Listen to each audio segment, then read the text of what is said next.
প্রতিবাদে গ্রামবাসী মানববন্ধন করেছে। বৃহস্পতিবার বিকেলে বাঙ্গুটা ইউপি শ্যামপুর গ্রামে এই মানববন্ধন অনুষ্ঠিত হয়।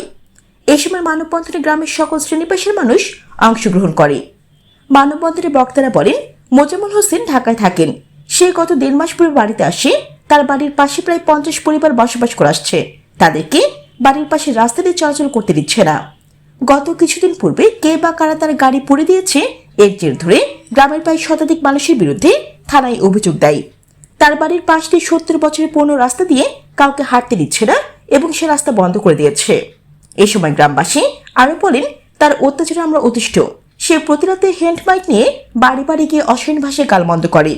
এই বিষয়ে গ্রামবাসী প্রশাসনের সুষ্ঠু তদন্তের মাধ্যমে তাকে বিচারের আওতায় এনে শাস্তি দাবি করেন। এই বিষয়ে মামলা তদন্তকারী কর্মকর্তা এসআই নাসরুল্লাহ বলেন, মোজাম্মেল হোসেন গাড়ি পোড়ানোর বিষয়ে একটি অভিযোগ দায়ের করেন। অভিযোগের আলোকে তদন্ত চলছে। তদন্ত শেষ হলে আমি প্রতিবেদন দাখিল করব। জানাতুল আফসানা, এই নিউজ 24 টিভি।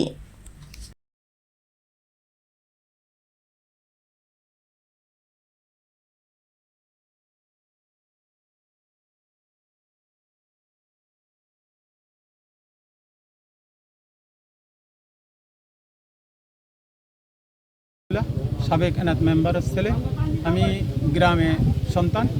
আসলে বলবো কি, মোজাম্মেল হোসেন চৌধুরী আমাদের গ্রামের কৃতি সন্তান।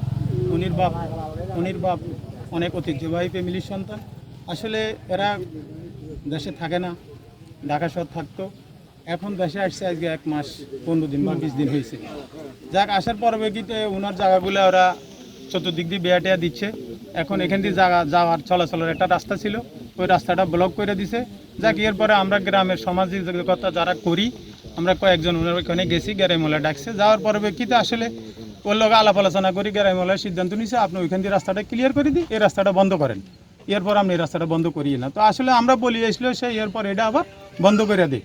যাক, এইভাবে অনেক জায়গা মিলে অনেক দিন, 10 দিন 15 দিন আমরা ওইখানে গেছি, বিচার আচার করছি। আসলে লাস্টে 2000 আমরা যেগুলোই বলি এগুলো আর কাজে থাকে না। যাক, এরপরে মামলা মকদ্দমা, যেখানে আজকে 15 বছর 17 বছর আমাদের গ্রামে কোনো পুলিশ আসে নাই, কিন্তু দেখা যাচ্ছে আমাদের এখন প্রতি সপ্তাহে ডেলি 2 বার 3 বার পুলিশ আসে, থানা থেকে লোক আসি, তারাও দেখে যায়। কিন্তু এখন দেখা যায় শেষ পর্যন্ত ওই দিন আমরা আবার লাস্টে একবার বসলাম, বসার পরে ব্যক্তিতে সিদ্ধান্ত হইলো, ঠিক আছে রাস্তা ক্লিয়ার করে দেন, আমরা ওইটা সাইডে দিলে মানুষের চলাচলের ব্যবস্থা হইব না। 2000 এটাও হয় নাই।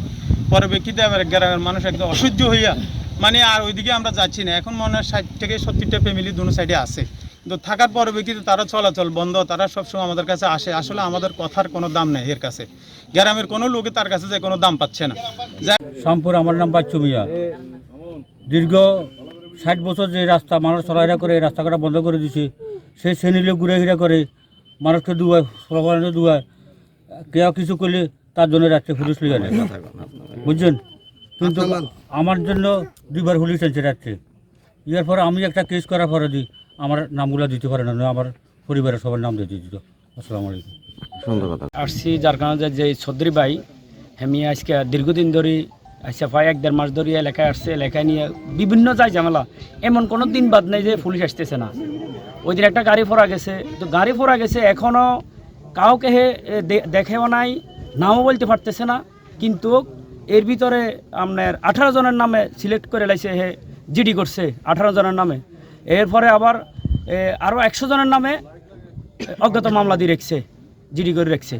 তো এই জিনিসটা আমরা সবাই একটু যাচাই বাছাই করেন, যাচাই করি বিচারটা আমরা উপযুক্ত বিচার চাই। গ্রামের মানুষ মোজাম্মেল হোসেন হিমেল নাম, উনি আসলে ওনার যারা অতিষ্ঠ, উনি মানসিক সমস্যা, আসলে রাত্রে উনি ঘুমায় না, সারা রাইতে মানুষের বাড়িতে যায়, এই করে সেই করে, বিভিন্ন ওই হাত মাইক দিয়ে এই মানুষের বাড়ির সামনে যায়, এই বকাবকি করে আজকে কয়েকদিন এটা। এরপরে উনি মিথ্যা মামলা দিছে, যে কোনো লোককে হয়রানি করে মিথ্যা মামলা দিয়ে, এই যে কিছুদিন আগে গাড়ি পোড়া, এই যে একটা মামলা দিছে সাধারণ মানুষের বিরুদ্ধে, এই যে 100 জন অজ্ঞাত মামলা দিছে, যে কোনো লোকের হয়রানি করতে পারে। ওনার বিরুদ্ধে কোনো কথা বলতে পারবে না কেউ। উনি টাকার দমক দেয়, সবসময় টাকা পয়সার দমক দেয়, বলতেছে যে আমার কোটি কোটি টাকা আছে, আমি যে কোনো মুহূর্তে যে কোনো কিছু করি, আমি আমি লাশ হামাল দিয়ে লেফতাম পারমু, হে একটা ব্যবস্থা আছে আমার কাছে টাকা পয়সা আছে। তো